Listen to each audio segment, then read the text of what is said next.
Hello friend, स्वागत है आप सभी का हमारे इस यूट्यूब चैनल मेजर टारगेट पर। तो दोस्तों आज हम लोग लेके आए क्लास 10 विज्ञान यानी कि साइंस के क्वेश्चंस बैंक को देखेंगे। और दोस्तों ये साइंस के क्वेश्चंस बैंक का पहला वीडियो है। इसमें हम लोग 30 मोस्ट इंपॉर्टेंट ऑब्जर्व क्वेश्चंस को देखने वाले हैं। और दोस्तों इस क्वेश्चंस बैंक में जो है ना हम लोग 2011 से लेकर 2021 के सभी प्रश्न को सम्मिलित किए हैं, जो आपके बोर्ड परीक्षा के लिए रामबाण साबित हो सकता है। दोस्तों अगर आप भी इस बार मैट्रिक बोर्ड परीक्षा देने वाले हैं ना, तो ये विज्ञान के क्वेश्चन बैंक को जरूर देखिएगा। और दोस्तों ये विज्ञान के क्वेश्चन बैंक में जो है ना विद प्रूफ के साथ आप लोग बताएंगे कि कौन सा प्रश्न कितना बार और किस साल पूछा गया है। इसीलिए जो है ना वीडियो को शुरू से लेकर आखिरी तक कंसंट्रेट होकर बिना स्किप किए एक एक क्वेश्चन को अच्छी तरह से याद कर लेना। और दोस्तों ये सभी प्रश्नों को याद कर लेते हैं ना, तो आपके मैट्रिक बोर्ड परीक्षा में 100% प्रश्न हूबहू देखने को मिलेगा। इसीलिए जो है ना एक एक क्वेश्चन को अच्छी तरह से याद कर लेना है। और दोस्तों ये जो 30 ऑब्जेक्टिव प्रश्न है ना आपका एनसीईआरटी के न्यू पैटर्न पर आधारित है। तो फ्रेंड्स बराबर इस वीडियो को लाइक कर दीजिएगा। अगर चैनल पर नए हैं ना तो प्लीज चैनल को सब्सक्राइब करके बेल आइकन को प्रेस करके ऑल पर जरूर सेलेक्ट कर लीजिएगा, ताकि जब भी लाइव क्लास हो ना तो आपको नोटिफिकेशन मिलता रहे। तो आइए शुरू करते हैं यहाँ पे आज के पहले नंबर प्रश्न से, जो कि काफी महत्वपूर्ण है। देखिए यहाँ पे आज का प्रथम प्रश्न क्या कर रहा है कि प्रकाश के अपवर्तन के कितने नियम है। देखिएगा यहाँ पे ये प्रश्न जो है ना 2016 और 2021 में पूछा हुआ प्रश्न है, यानी कि इस साल भी ये प्रश्न पूछा हुआ है, यानी कि बहुत इंपॉर्टेंट है। ऑप्शन ए में आपका दिया हुआ 1 या फिर 2, और ऑप्शन सी है 3, और ऑप्शन डी में आपका दिया हुआ है 4। तो दोस्तों प्रकाश के अपवर्तन के जो है ना 2 नियम होते हैं, यानी कि यहाँ पे ऑप्शन नंबर बी जो है ना बिल्कुल से उत्तर हो जाएगा। दोस्तों पहला नियम होता है कि आपतित किरण, अपवर्तित किरण और आपतन बिंदु पर डाला गया लंब तीनों एक ही तल पर होते हैं। और दोस्तों दूसरा नियम यह होता है प्रकाश के अपवर्तन का कि किसी खास दो माध्यम के लिए आपतन कोण और अपवर्तन कोण का अनुपात स्थिर रहता है। अब आइए फ्रेंड देखते हैं यहाँ पे 2 नंबर प्रश्न। देखिएगा ध्यानपूर्वक क्या कराए कि प्रकाश के परावर्तन के कितने नियम है। देखिएगा ये प्रश्न मोस्ट इंपोर्टेंट है। देखिए यहाँ पे कब कब पूछा गया, 12 में पूछा गया, 15 में पूछा गया है, ठीक है। प्रथम पाली और द्वितीय पाली 2015 और 2015 में दोनों पाली में पूछा गया, ठीक है। उसके बाद 2020 में पूछा गया है और 2021 में पूछा गया। और 100% ये गारंटी है कि 2022 में ये प्रश्न निश्चित रूप से देखने को मिलेगा। तो दोस्तों प्रकाश के परावर्तन के कितने नियम होते हैं। ऑप्शन ए में आपका दिया हुआ 1 या फिर, और ऑप्शन बी में आपका दिया 2, और ऑप्शन सी में आपका दिया हुआ 3, और ऑप्शन डी में आपका दिया हुआ है 4। तो दोस्तों जिस तरह प्रकाश के अपवर्तन के 2 नियम होते हैं, सेम उसी प्रकार प्रकाश के परावर्तन की भी 2 नियम होते हैं, यानी कि यहाँ पे ऑप्शन बी जो है ना बिल्कुल से उत्तर हो जाएगा। और दोस्तों पहला नियम ये होता है कि आपतित किरण, परावर्तित किरण और आपतन बिंदु पर डाला गया लंब तीनों एक ही तल पर होते हैं। और दोस्तों दूसरा नियम होता है कि आपतन कोण और परावर्तन कोण बराबर होते हैं। इसे आप लोग को याद रखना है।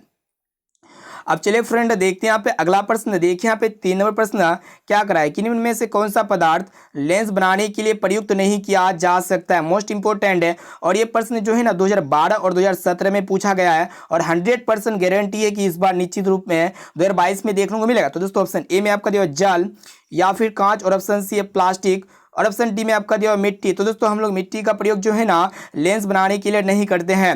यहाँ पे मेरा ऑप्शन डी जो है ना बिल्कुल से उत्तर हो जाएगा। इनके अलावा जल हो गया, कांच हो गया, प्लास्टिक, ये तीनों पदार्थ का प्रयोग जो है ना हम लोग लेंस बनाने के लिए प्रयुक्त करते हैं, लेकिन मिट्टी का प्रयोग हम लोग लेंस बनाने के लिए प्रयुक्त नहीं करते हैं। इसे आप लोग को याद रखना है। अब चलिए फ्रेंड देखते हैं यहाँ पे अगला प्रश्न। तो देखिए यहाँ पे 4 नंबर प्रश्न जो कि मोस्ट इंपोर्टेंट है। देखिएगा क्या करें कि अवतल लेंस का आवर्धन यानी कि m बराबर होता है, मोस्ट इंपोर्टेंट है। और देखिएगा ये प्रश्न कितना बार पूछा गया, 2013 में पूछा गया फर्स्ट सेटिंग में, फिर 2020 में पूछा गया, फिर 2021 में पूछा गया है, और 2021 और 2021, यानी कि कहने का अर्थ है कि पहला पाली और द्वितीय यानी कि फर्स्ट सेटिंग और सेकंड सेटिंग दोनों सेटिंग में प्रश्न पूछा गया है। और 100% ये प्रश्न इस बार आएगा, ये मेरा गारंटी है। ऑप्शन ए में आपका दिया v/u, और ऑप्शन बी में आपका दिया u भी, और ऑप्शन सी में आपका दिया हुआ u+v, और ऑप्शन डी में आपका दिया हुआ है v/u। तो दोस्तों जो अवतल लेंस होता है ना, अवतल लेंस का जो आवर्धन होता है यानी कि m बराबर क्या होता है, v/u होता है। इसे आप लोग को याद रखना है, यानी कि यहाँ पे हमारा डी जो है ना बिल्कुल से उत्तर हो जाएगा। और दोस्तों लेंस के केस में जो है ना आवर्धन का मान पॉजिटिव होता है, यानी कि धनात्मक होता है। इसे आप लोग को याद रखना है। अब आइए फ्रेंड देखते हैं यहाँ पे 5 नंबर प्रश्न को। देखिएगा क्या करा है कि किसी माध्यम की अपवर्तनांक का मान होता है, यानी कि ऑप्शन ए में आपका दिया हुआ है sin i upon sin r, और ऑप्शन बी है sin r upon sin i, और ऑप्शन सी में आपका दिया हुआ है sin i Guna sin r, और ऑप्शन डी में आपका दिया हुआ है sin i plus sin r। तो दोस्तों देखिएगा ये प्रश्न कब कब पूछा गया, देखिए यहाँ पे ध्यान से 2015 में पूछा है, फिर 2019 में पूछा है, 2021 में पूछा है, और 100% इस बार भी आएगा, ये मेरा गारंटी है। इसलिए जो है ना इस वीडियो को संपूर्ण शुरू से लेकर आखिर तक कंसंट्रेट होकर ध्यानपूर्वक एक एक क्वेश्चन को अच्छी तरह से याद कर लेना। और दोस्तों अभी तक वीडियो को लाइक नहीं नहीं किए हैं ना तो प्लीज़ वीडियो को लाइक ज़रूर कर लीजिएगा। और दोस्तों एक एक वीडियो बनाने में तो ना बहुत ही समय लगता है, बहुत ही मेहनत लगता है, इसलिए जो है ना एक लाइक तो बनता है, एक लाइक जरूर कर दीजिएगा। दोस्तों किसी भी माध्यम के अपूर्णांक का मान जो होता है ना क्या होता है sine i upon sine r होता है, यानी कि आपतन कोण बटे अपवर्तन कोण जो होता है ना वो आपका स्थिरांक होता है। यानी कि यहाँ पे हमारा ऑप्शन नंबर ए जो है ना बिल्कुल से उत्तर हो जाएगा। और दोस्तों sine i upon sine r ये जो है ना प्रकाश के अपवर्तन का दूसरा नियम है, जिसे हम लोग स्नेल का नियम भी कहते हैं, इसे आप लोग को याद रखना है। अब चलिए फ्रेंड देखते हैं यहाँ पे 6 नंबर प्रश्न जो कि मोस्ट इंपोर्टेंट है। देखिएगा 6 नंबर प्रश्न क्या कर रहा है कि समतल दर्पण द्वारा बना प्रतिबिंब हमेशा होता है। देखिए ये प्रश्न आप लोग को लाइव प्रूफ के साथ दिखा रहे हैं कि कौन सा प्रश्न किस वर्ष पूछा है और कितना बार पूछा है, कितना इंपॉर्टेंट है। ठीक है, इसलिए जो है ना हम लोग यहाँ पे सिलेक्ट किए हैं कि ये प्रश्न 2015 में पूछा गया है और 2016 में पूछा गया है और इस बार भी बहुत इंपॉर्टेंट है, इसलिए एक एक क्वेश्चन को कंसंट्रेट होकर अच्छी तरह से ध्यानपूर्वक याद करते हुए चलना है। देखिए यहाँ पे ऑप्शन ए में आपका दिया वास्तविक होता है, और ऑप्शन बी में आपका दिया हुआ काल्पनिक होता है, और ऑप्शन सी में आपका दिया हुआ कभी वास्तविक तो कभी काल्पनिक होता है, और ऑप्शन डी में आपका दिया हुआ इनमें से कोई नहीं। तो दोस्तों समतल दर्पण के द्वारा जो बना प्रतिबिंब होता है ना वह हमेशा काल्पनिक होता है, यानी कि यहाँ पे ऑप्शन बी जो है ना बिल्कुल से उत्तर हो जाएगा। और दोस्तों आप लोगों को बता देते हैं जो समतल दर्पण होता है ना उसमें जो प्रतिबिंब बनता है हमेशा वस्तु के आकार के बराबर प्रतिबिंब बनता है और सीधा प्रतिबिंब बनता है। और दोस्तों समतल दर्पण जो होता है ना जो हम लोग घर में जो दर्पण मिरर यूज करते हैं अपना फेस को देखने के लिए वो आपका समतल दर्पण होता है, क्योंकि उस दर्पण में जो है ना प्रतिबिंब हमेशा वस्तु के आकार के बराबर बनता है और आपका सीधा बनता है और काल्पनिक बनता है। इसे आप लोग को याद रखना है, एक एक क्वेश्चन को अच्छी तरह से कंसंट्रेट होकर ध्यानपूर्वक याद करते चलना है। ठीक है, तो देखिए यहाँ पे 7 नंबर प्रश्न क्या कराए कि हजामत बनाने के लिए प्रयुक्त किया जाता है। ये देखिएगा प्रश्न बहुत इंपॉर्टेंट है, देखिए यहाँ पे ध्यान से कि 2015 में तो पूछा गया, इसके साथ 2016 में भी पूछा गया है और आपका 2021 में भी पूछा गया है और इस बार भी पूछने की काफी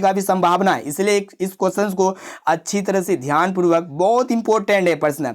देखिए यहाँ पे ऑप्शन ए में आपका दिया उत्तल दर्पण या फिर अवतल दर्पण, और ऑप्शन सी में आपका दिया हुआ है समतल दर्पण, और ऑप्शन डी में आपका दिया हुआ है उपर्युक्त सभी। तो दोस्तों हजामत बनाने के लिए जो है ना हम लोग अवतल दर्पण का प्रयोग करते हैं, यानी कि यहाँ पे हमारा ऑप्शन बी जो है ना बिल्कुल से उत्तर हो जाएगा, क्योंकि अवतल दर्पण में जो प्रतिबिंब बनता है ना वो हमेशा वास्तविक और वस्तु से बड़ा बनता है, इसीलिए जो है ना दाढ़ी का एक एक पार्टिकल्स जो है ना आपका समतल दर्पण में अवतल दर्पण में जो है ना बड़ा दिखेगा, वस्तु से बड़ा दिखेगा, इसे आप लोग को याद रखना है। इसीलिए जो है ना सेविंग का जो होता है नाई का जो दुकान होता है जो हजामत बनाने के लिए हम लोग जाते हैं तो वहां पे अवतल दर्पण का प्रयोग किया जाता है, क्योंकि अवतल दर्पण में जो प्रतिबिंब बनता है ना हमेशा वस्तु के आकार के बराबर बनता है, इसे आप लोग को याद रखना है। और दोस्तों वास्तविक और वस्तु से बड़ा बनता है, इसे आप लोग को याद रखना है। अब चलिए फ्रेंड देखते हैं यहाँ पे अगला प्रश्न जो कि मोस्ट इंपोर्टेंट है। तो देखिए यहाँ पे 8 नंबर प्रश्न क्या कर रहा है कि किसी लेंस द्वारा उत्पन्न आवर्धन का एसआई मात्रक क्या होगा। कहने का अर्थ है कि जो लेंस के द्वारा जो आवर्धन होता है यानी कि आवर्धन का ऐसे मात्रक क्या होता है ये आप लोग को बताना है। देखिए यहाँ पे प्रश्न, ये प्रश्न 2019 में तो पूछा गया, इसके साथ साथ 2021 में भी पूछा गया है, इस बार भी पूछने की काफी संभावना है, इसलिए क्वेश्चंस को अच्छी तरह से ध्यानपूर्वक कंसंट्रेट होकर याद कर लेना। और दोस्तों ऑप्शन ए में आपका जो मीटर, और ऑप्शन बी में आपका जो सेंटीमीटर, और ऑप्शन सी है मिलीमीटर, और ऑप्शन डी में आपका दिया हुआ है मात्रक विहीन। तो दोस्तों आप लोग को बता देते हैं जो आवर्धन होता है ना उसका कोई भी एसआई मात्रक नहीं होता है, यानी कि आवर्धन यूनिटलेस होता है, यानी कि मात्रक विहीन राशि है। यहाँ पे हमारा उसमें डी जो है ना बिल्कुल से उत्तर हो जाएगा। ये भी प्रश्न बहुत इंपॉर्टेंट है और काफी बार आपके मैट्रिक बोर्ड परीक्षा में पूछा भी जा चुका है। अब आइए फ्रेंड देखते हैं यहाँ पे 9 नंबर प्रश्न को देखिए क्या कराए कि वाहनों के साइड मिरर जिसे हम लोग जो है ना पार्श्व पक्ष दर्पण भी कहते हैं या फिर पीछे देखने के दर्पण जो होता है ना किस दर्पण का प्रयोग किया जाता है। कहने का अर्थ है जो गाड़ी होता है, जो वाहन होता है उसमें दोनों तरफ जो साइड में लगा होता है तो वह कौन सा दर्पण होता है। देखिए ये प्रश्न 2019 में भी पूछा गया है और प्रथम पाली और द्वितीय पाली यानी कि 2019 में दोनों पाली में भी पूछा गया प्रश्न, और ये 100% इस बार 100% निश्चित रूप से आएगा आपके बोर्ड परीक्षा में, वो देखने को मिलेगा। ऑप्शन ए में आपका दिया अवतल दर्पण, और ऑप्शन बी में आपका दिया समतल दर्पण, और ऑप्शन सी उत्तल दर्पण, और ऑप्शन डी में आपका दिया हुआ है इनमें से सभी। तो दोस्तों वाहनों के साइड मिरर में जो है ना हम लोग उत्तल दर्पण का प्रयोग करते हैं, यानी कि यहाँ पे हमारा ऑप्शन नंबर सी जो है ना बिल्कुल सही उत्तर हो जाएगा, क्योंकि उत्तल दर्पण में जो प्रतिबिंब बनता है ना हमेशा सीधा और वस्तु से छोटा बनता है। ठीक है, इसीलिए उत्तल दर्पण का और एक खासियत होता है कि विस्तृत दृष्टि क्षेत्रफल का प्रतिबिंब बनाता है, यानी कि बहुत देखिए छोटा सा मिरर जो है ना बहुत बड़ा एरिया को, पीछे का एरिया को कवर कर लेता है, और जो है ना गाड़ी जो होता है पीछे तरफ से जो वाहन आता है उसका प्रतिबिंब जो है ना आसानी से बन जाता है और सीधा प्रतीत होता है। ठीक है, इसे आप लोग को याद रखना है कि वाहन के साइड मिरर के रूप में हम लोग उत्तल दर्पण का प्रयोग करते हैं और ये प्रश्न बहुत इंपॉर्टेंट है, 100% आएगा। ठीक है, अब चलिए फ्रेंड देखते हैं यहाँ पे अगला प्रश्न। तो देखिए यहाँ पे 10 नंबर प्रश्न क्या कराए कि उत्तल दर्पण में प्रतिबिंब बनता है। ये प्रश्न देखिए इस बार पूछा गया, काफी महत्वपूर्ण है और 100% इस बार आने की गारंटी है। ऑप्शन ए में आपका दिया वास्तविक और ऑप्शन बी में आपका दिया आभासी और ऑप्शन सी में आपका दिया हुआ है वास्तविक तथा आभासी और ऑप्शन डी में आपका दिया हुआ इनमें से कोई नहीं। तो दोस्तों उत्तल दर्पण में जो प्रतिबिंब बनता है ना हमेशा सीधा और वस्तु से छोटा बनता है और हमेशा काल्पनिक बनता है, जिसे हम लोग आभासी कहते हैं। यानी कि यहाँ पे हमारा ऑप्शन नंबर बी जो है ना बिल्कुल से उत्तर हो जाएगा। ये भी प्रश्न बहुत इंपॉर्टेंट है। ठीक है, और दोस्तों एक प्रश्न ये पूछे जाते हैं कि अवतल दर्पण में प्रतिबिंब बनता है। तो दोस्तों अवतल दर्पण में जो प्रतिबिंब बनता है ना हमेशा वास्तविक प्रतिबिंब बनता है, इसे आप लोग को याद रखना है। अब आइए फ्रेंड देखते हैं यहाँ पे 11 नंबर प्रश्न को देखिएगा क्या कराए कि और सारा का सारा प्रश्न जो है ना जो पुराना स्टूडेंट है ना उसको पता होगा और ये सारा का सारा प्रश्न हम जो है ना प्रीवियस ईयर यानी कि पिछला वाला सब वीडियो में जो है ना हम करवा चुके हैं और जो सभी वीडियोस को मेरा देखते हैं ना तो एक एक क्वेश्चंस का अच्छी तरह से उसको याद होगा। ठीक है, इसीलिए जो है ना आप लोग अगर हमारे चैनल पर नए हैं ना तो प्लीज़ चैनल को सब्सक्राइब जरूर कर लीजिएगा और साथ में बेल आइकन मिलेगा, उस बेल आइकन को प्रेस करके ऑल पर जरूर सिलेक्ट कर लीजिएगा ताकि जब भी लाइव क्लास हो ना तो आपको नोटिफिकेशन मिलता रहे। ठीक है, तो देखिए यहाँ पे प्रश्न ये कराए कि प्रकाशिक माध्यम कितने प्रकार के होते हैं। ऑप्शन ए में आपका दिया 1 या फिर ऑप्शन बी में आपका दिया 2 और ऑप्शन सी 3 और ऑप्शन डी में आपका दिया हुआ 4। तो दोस्तों प्रकाशिक माध्यम जो है ना यह 3 प्रकार के होते हैं, यानी कि यहाँ पे ऑप्शन नंबर सी जो है ना बिल्कुल से उत्तर हो जाएगा। अब चलिए फ्रेंड देखते हैं यहाँ पे अगला प्रश्न जो कि काफी महत्वपूर्ण है। तो देखिए यहाँ पे 12 नंबर प्रश्न क्या कराएगी लोहा से जिंक को लेपित करने की क्रिया को क्या कहते हैं। देखिए ये प्रश्न 2013 में पूछा है और 2021 में पूछा है, यानी कि इस बार आने की काफी संभावना है। ऑप्शन ए में आपका दिया संक्षारण या फिर गैल्वेनीकरण और ऑप्शन सी में आपका दिया पानी चढ़ाना और ऑप्शन डी में आपका दिया विद्युत अपघटन। तो दोस्तों लोहा से जिंक लेपित करने की क्रिया को हम लोग गैल्वेनीकरण कहते हैं या फिर जस्तीकरण कहते हैं या फिर एसिड लेपन भी कहते हैं या फिर गैल्वेनाइजेशन कहते हैं, आप लोग जो भी कर सकते हैं। ठीक है, वो कहते हैं, यानी कि लोहा को जिंक से लेपित करने के लिए क्या कहते हैं हम लोग गैल्वेनीकरण कहते हैं। इतना आप लोग फिलहाल अभी याद रखिए। अब आइए फ्रेंड देखते हैं यहाँ पे 13 नंबर प्रश्न क्या कराए कि शाक सब्जियों को विघटित होकर कंपोस्ट बनाना किस प्रकार की अभिक्रिया का उदाहरण है। मोस्ट इंपोर्टेंट है। ऑप्शन ए में आपका दिया उष्माशोषी या फिर उष्माक्षेपी और ऑप्शन सी में आपका दिया हुआ है उभयगामी और ऑप्शन डी में आपका दिया परतीय स्थापन। और देखिए ये प्रश्न 2017 में पूछा गया, ये प्रश्न बहुत इंपॉर्टेंट है और निश्चित रूप में ये प्रश्न 100% आएगा बोर्ड परीक्षा में, इसलिए जो है ना एक एक क्वेश्चन को अच्छी तरह से ध्यानपूर्वक कंसंट्रेट होकर याद कर लेना। और दोस्तों ये 30 प्रश्न में से अगर आपको जो भी प्रश्न अगर याद ना होना तो प्लीज उस प्रश्न को अपने नोटबुक में नोट करके उसे जरूर याद कर लीजिएगा। तो देखिए जब साग सब्जी जब विघटित होता है ना इसके फलस्वरूप कंपोस्ट बनता है तो इसमें क्या होता है कि उष्मा का उत्सर्जन होता है। तो दोस्तों जिसमें उष्मा का उत्सर्जन होगा ना तो उसको हम लोग उष्माक्षेपी अभिक्रिया कहेंगे। और दोस्तों इसी तरह का और एक प्रश्न पूछे जाते हैं कि शरीर में भोजन का पचना किस प्रकार की अभिक्रिया है। तो दोस्तों शरीर में भोजन का पचना भी जो है ना यह एक प्रकार का उष्माक्षेपी अभिक्रिया होता है, इसे आप लोग को याद रखना है। अब चलिए फ्रेंड देखते हैं यहाँ पे 14 नंबर प्रश्न जो कि मोस्ट इंपोर्टेंट है, प्लीज एक एक क्वेश्चन को अच्छी तरह से याद करते हुए चलना है। तो देखिए यहाँ पे प्रश्न ये कराए कि निम्न में से कौन सा उत्पाद लेड नाइट्रेट को गर्म करने पर प्राप्त होता है। देखिए प्रश्न जो है ना 2014 में फर्स्ट सीटिंग में पूछा हुआ प्रश्न है। तो दोस्तों ऑप्शन ए में आपका O2 या फिर NO2 और ऑप्शन सी NO2 और N2 और ऑप्शन सी में आपका ऑप्शन डी में आपका दिया हुआ है NO2 और O2। दोस्तों यहाँ पे जो है ना ये नाइट्रोजन डाइऑक्साइड और ये ऑक्सीजन जो होगा ना ये लेड नाइट्रेट को गर्म करने पर प्राप्त होता है, यानी कि यहाँ पे हमारा ऑप्शन डी जो है ना बिल्कुल से उत्तर हो जाएगा। यह एक प्रकार का प्रोडक्ट होता है, इसको हम लोग गर्म करेंगे ना तो क्या प्राप्त होगा, लेड नाइट्रेट प्राप्त होगा। ठीक है, इसे आप लोग को याद रखना है। अब आइए फ्रेंड देखते हैं यहाँ पे 15 नंबर प्रश्न को देखिएगा क्या कराए कि निम्न में से कौन सही है। और देखिए ये प्रश्न 2014 में पूछा गया और इस बार जो है ना आने की काफी संभावना है, इसलिए जो है ना एक एक क्वेश्चन को अच्छी तरह से याद करते हुए चलना है। तो दोस्तों ऑप्शन ए में आपका दिया हुआ है Na2CO3 5s2 या फिर Na2CO3 10s2 और ऑप्शन सी में आपका दिया हुआ है Na2CO3 7s2 और ऑप्शन डी में आपका दिया हुआ है Na2CO3 2s2। तो दोस्तों यहाँ पे जो होगा ना ऑप्शन नंबर बी हमारा राइट आंसर हो जाएगा, जिसे हम लोग Na2CO3 10s2। देखिए यह एक प्रकार का क्या होता है, वॉशिंग सोडा होता है। ठीक है, जिसे हम लोग धोने वाला सोडा कहते हैं। और इस सोडा में क्या होता है कि इसमें जो है ना 10 अणु जल होता है। ठीक है, कितना अणु जल होता है, 10 अणु जल होता है, इसीलिए जो है ना यहाँ पे हमारा ऑप्शन नंबर बी जो है ना बिल्कुल से उत्तर हो जाएगा। और दोस्तों जो धोने वाला सोडा होता है ना इसका जो रासायनिक सूत्र होता है Na2CO3 10s2 होता है। और दोस्तों इसका रासायनिक नाम क्या होता है, सोडियम कार्बोनेट होता है, इसे आप लोग को याद रखना है। सोडियम कार्बोनेट या फिर इसे आप लोग कह सकते हैं सोडियम कार्बोनेट डेकाहाइड्रेट भी कह सकते हैं, ठीक है, क्योंकि यहाँ पे 10 अणु जल है ना, तो डेकाहाइड्रेट भी कह सकते हैं।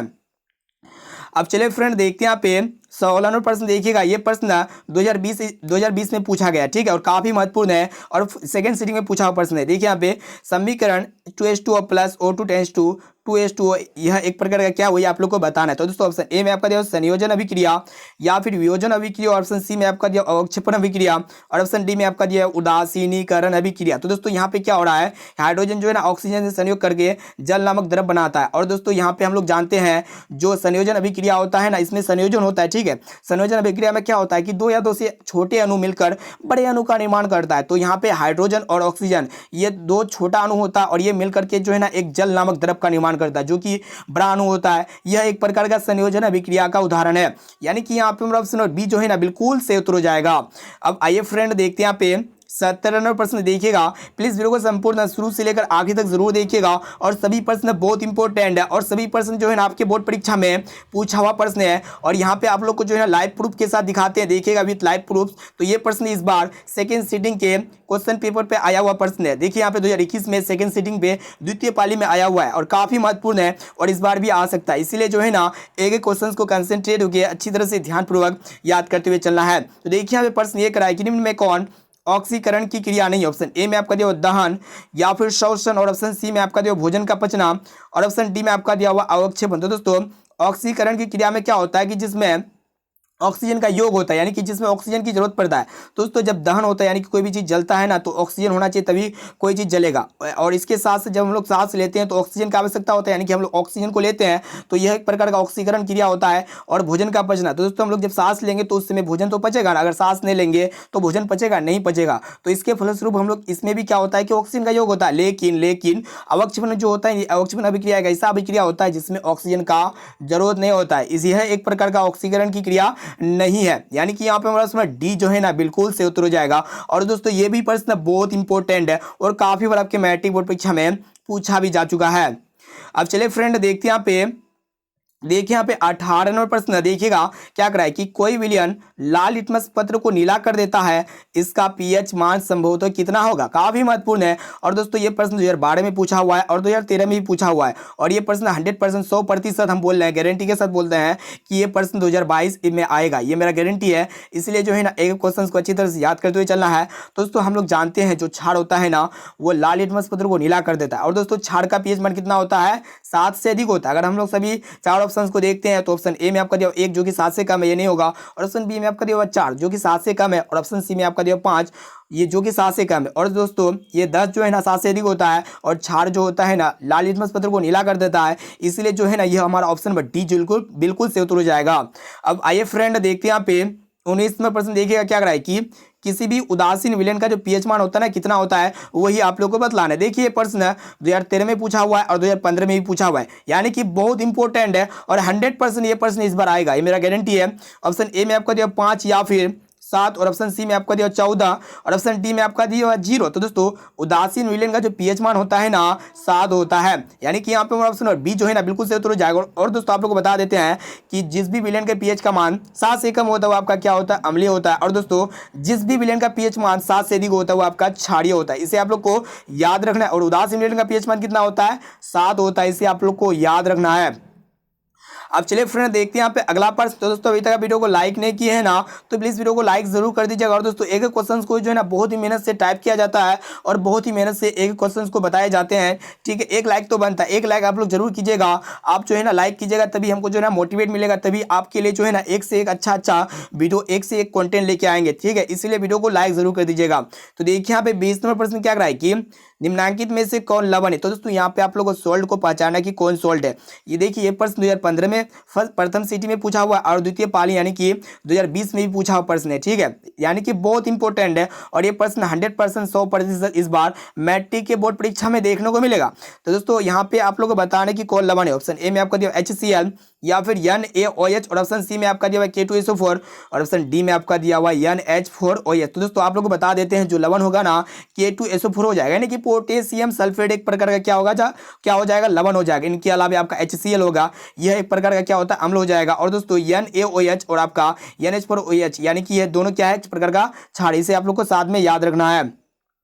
अब आइए फ्रेंड देखते हैं यहाँ पे 21 नंबर प्रश्न क्या कर रहा है कि हमारे शरीर में पीएच कितने परास के बीच कार्य करता है, मोस्ट इंपोर्टेंट है। और दोस्तों ये प्रश्न देखिएगा बहुत इंपॉर्टेंट है, काफी बार आपके मैट्रिक बोर्ड परीक्षा में पूछा हुआ है। देखिएगा लाइव प्रूफ देख सकते हैं, 2014 में पूछा हुआ है और 2018 में पूछा हुआ है और 2019 में भी पूछा हुआ है। 2020 में नहीं पूछा और आपका 2021 में भी नहीं पूछा, लेकिन 2022 में 100% आएगा, ये मेरा गारंटी है। इसलिए जो है ना एक एक क्वेश्चन को अच्छी तरह से याद कर लेना। और दोस्तों यहाँ पे आप लोग को जो है ना सभी प्रश्न का लाइव प्रूफ दे रहे हैं, इससे आपको ये पता चलेगा कि कौन क्वेश्चन कितना इंपॉर्टेंट है और कितना महत्वपूर्ण है, ठीक है। इसलिए जो है ना एक एक क्वेश्चन को बोल रहे हैं आपको कि अच्छी तरह से ध्यानपूर्वक याद कर लेना। और दोस्तों जो भी प्रश्न अगर आपको याद ना होना तो प्लीज उस प्रश्न को अपने नोटबुक में नोट करके उसे याद कर लेना। इससे क्या होगा, आपको जो है ना रिवीजन करने में काफी सरल होगा। आप जो है ना इजीली रिवीजन कर सकते हैं, एक एक क्वेश्चन को कम समय में रिवीजन कर सकते हैं।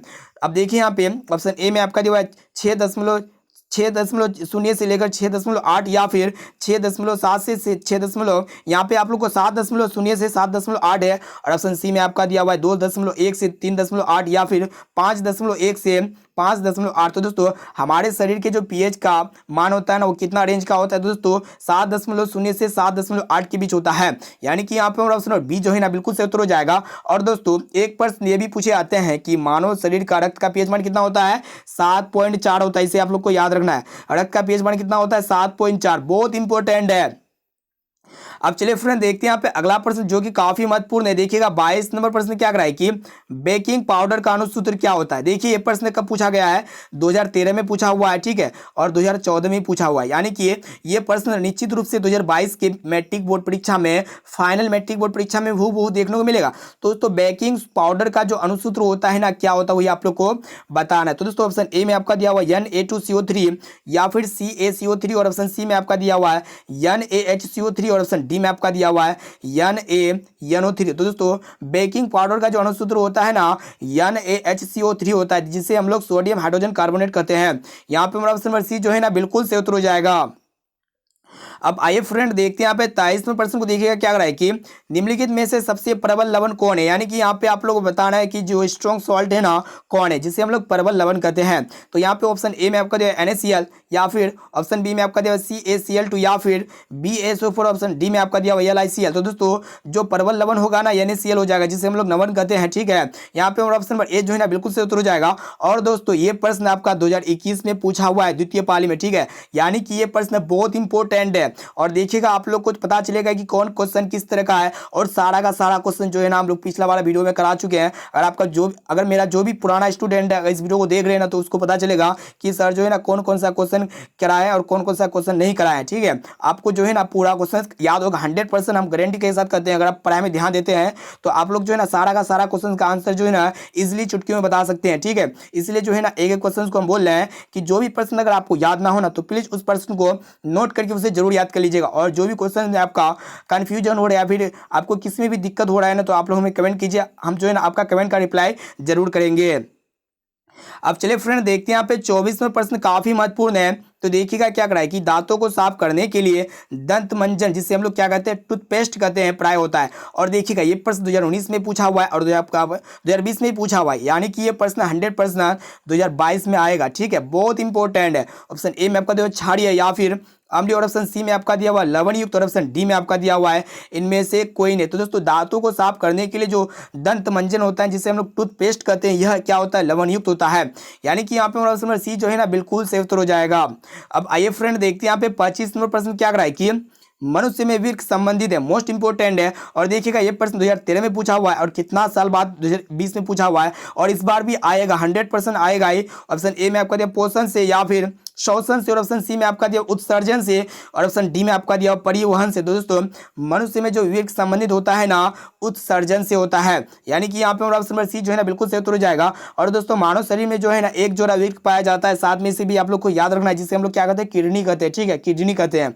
तो दोस्तों अभी तक वीडियो को लाइक नहीं किए हैं ना, तो प्लीज वीडियो को लाइक जरूर कर दीजिए। और दोस्तों चैनल पर नए हैं ना, तो प्लीज चैनल को सब्सक्राइब करके बेल आइकन को प्रेस करके ऑल पर जरूर सेलेक्ट कर लीजिएगा। और दोस्तों इस वीडियो में हम लोग काफी महत्वपूर्ण मोस्ट इंपोर्टेंट 30 वस्तुनिष्ठ ऑब्जेक्टिव क्वेश्चंस को देख रहे हैं। और दोस्तों ये जो 30 ऑब्जेक्टिव प्रश्न है ना आपके फाइनल मैट्रिक बोर्ड परीक्षा में, ये 30 प्रश्न में से बहुत सारे प्रश्न जो है ना हूबहू देखने को मिलेगा। और दोस्तों ये 30 प्रश्न में से अगर आपको जो भी प्रश्न अगर याद ना होना, तो उस प्रश्न को अपने नोटबुक में नोट करके उसे जरूर याद कर लीजिएगा। अब चलिए फ्रेंड देखते हैं यहाँ पे 26वें प्रश्न को। देखिएगा क्या करा है कि स्वपोषी पोषण के लिए आवश्यक, यानी कि स्वपोषी पोषण के लिए क्या क्या आवश्यक होता है वही आप लोग को बताना है। और देखिएगा ये प्रश्न कब कब पूछा गया है, 2013 में पूछा हुआ है, फिर 2019 में, फिर 2021 में और इस बार 2022 में आएगा, ये मेरा गारंटी है। तो देखिए यहाँ पे स्वपोषी पोषण के लिए क्या आवश्यक होता है वही आप लोग को बताना है। तो दोस्तों ऑप्शन ए में आपका दिया CO2 जिसे हम लोग कार्बन डाइऑक्साइड कहते हैं, या फिर क्लोरोफिल, ऑप्शन सी में आपका दिया हुआ है सूर्य प्रकाश, और ऑप्शन डी में आपका दिया हुआ है सभी दोस्तों जो देखिए जो पौधा स्वयं, आप लोगों को पता होगा जो पेड़ पौधे होते हैं ना वो क्या करता है कि स्वयं यानी कि अपने से भोजन बनाता है, तो उसको हम लोग स्वपोषी कहेंगे। और दोस्तों जो स्वपोषी होता है ना वो उसके लिए क्या क्या आवश्यक होता है, CO2 होता है और क्लोरोफिल होता है, आपका सूर्य का प्रकाश होता है, यानी कि ये सभी की आवश्यकता होता है। यहाँ पे मेरा ऑप्शन डी जो है ना बिल्कुल से उत्तर हो जाएगा। अब चलिए फ्रेंड देखते हैं यहाँ पे 27 नंबर प्रश्न जो कि काफी महत्वपूर्ण है। देखिएगा क्या करा है कि मैग्नीशियम पाया जाता है। तो देखिए आप ऑप्शन ए में आपका दिया क्लोरोफिल में, या फिर लाल रक्तकण में, और ऑप्शन सी में आपका दिया वर्णी लवक में, और ऑप्शन डी में आपका दिया हुआ है श्वेत रक्तकण में। और देखिएगा ये प्रश्न कब पूछा है, 2013 में पूछा हुआ है, 2021 में भी पूछा हुआ है, यानी कि इस बार भी ये प्रश्न जो है ना 100% आएगा, ये मेरा गारंटी है। दोस्तों मैग्नीशियम जो है ना क्लोरोफिल में पाया जाता है, यानी कि यहाँ पे ऑप्शन नंबर ए जो है ना बिल्कुल से उत्तर हो जाएगा। और दोस्तों पत्तियों का जो कलर हरा होता है ना क्लोरोफिल के कारण होता है, साथ में से भी आप लोग को याद रखना है। अब आइए फ्रेंड देखते हैं यहाँ पे 28 नंबर प्रश्न क्या कर रहा है कि मनुष्य में प्रमुख उत्सर्जी अंग है। और देखिएगा ये प्रश्न 2016 में पूछा हुआ है और आपका 2020 में ही पूछा हुआ है। तो देखिए यहाँ पे ऑप्शन ए में आपका दिया रक्त या फिर श्वेत ग्रंथि, और ऑप्शन सी में आपका दिया वृक्क, और ऑप्शन डी में आपका दिया हुआ है अग्नाशय। तो दोस्तों मनुष्य में जो प्रमुख उत्सर्जी अंग है ना वृक्क है, यानी कि यहाँ पे हमारा ऑप्शन नंबर सी जो है ना बिल्कुल से उत्तर हो जाएगा। अब चलिए फ्रेंड देखते हैं यहाँ पे 29 नंबर प्रश्न जो कि मोस्ट इंपोर्टेंट है। देखिएगा क्या कर रहा है कि अमीबा अपना भोजन, यहाँ पे आप लोग को बताना है कि अमीबा अपना भोजन किसके द्वारा पकड़ता है, काफी महत्वपूर्ण है। देखिए यहाँ पे 2019 में पूछा हुआ है, 2020 में पूछा हुआ है, और ये प्रश्न 100% 2022 के बोर्ड परीक्षा में हूबहू देखने को मिलेगा। तो दोस्तों ऑप्शन ए में आपका दिया हुआ है, देखिए यहाँ पे स्पर्शक या फिर कुटपात, और ऑप्शन सी में आपका जीभ, और ऑप्शन डी में आपका दिया हुआ इनमें से कोई नहीं। तो दोस्तों अमीबा जो भोजन का अंतरण करता है ना कुटपात की सहायता से करता है, और भोजन को भी पकड़ता है ना कुटपात की सहायता से ही पकड़ता है, यानी कि यहाँ पे हमारा ऑप्शन बी जो है ना बिल्कुल से उत्तर हो जाएगा। और दोस्तों अमीबा जो है ना द्विखंडन के द्वारा भोजन पकड़ता है, ठीक है, इसे आप लोग को याद रखना है।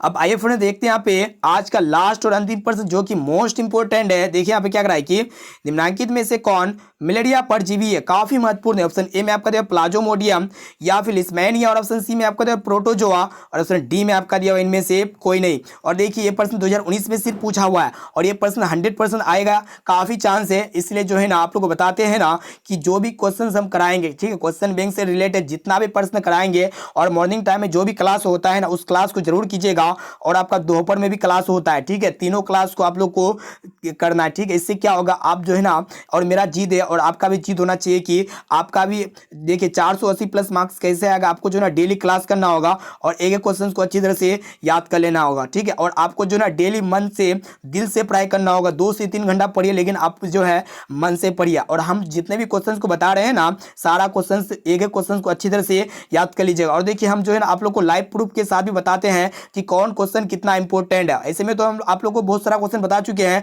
लेकिन बहुत सारे ऐसे प्रश्न हैं जो है ना आपको विश्वास नहीं होगा, लेकिन देखिएगा हम जो है ना आप लोग को लाइव प्रूफ के साथ बताने की कोशिश करते हैं कि कौन क्वेश्चन कितना इंपॉर्टेंट है। इसलिए जो है ना एक क्वेश्चन को अच्छी तरह से याद कर लेना है, ठीक है। तो जो है ना आप लोग 480 प्लस मार्क्स आउट से पास आउट हो सकते हैं, ठीक है। तो यहाँ पे आप लोग को बताना है कि कौन जो है ना मलेरिया परजीवी है। तो दोस्तों ये प्लाज्मोडियम जो है ना एक प्रकार का क्या होगा, मलेरिया परजीवी होगा।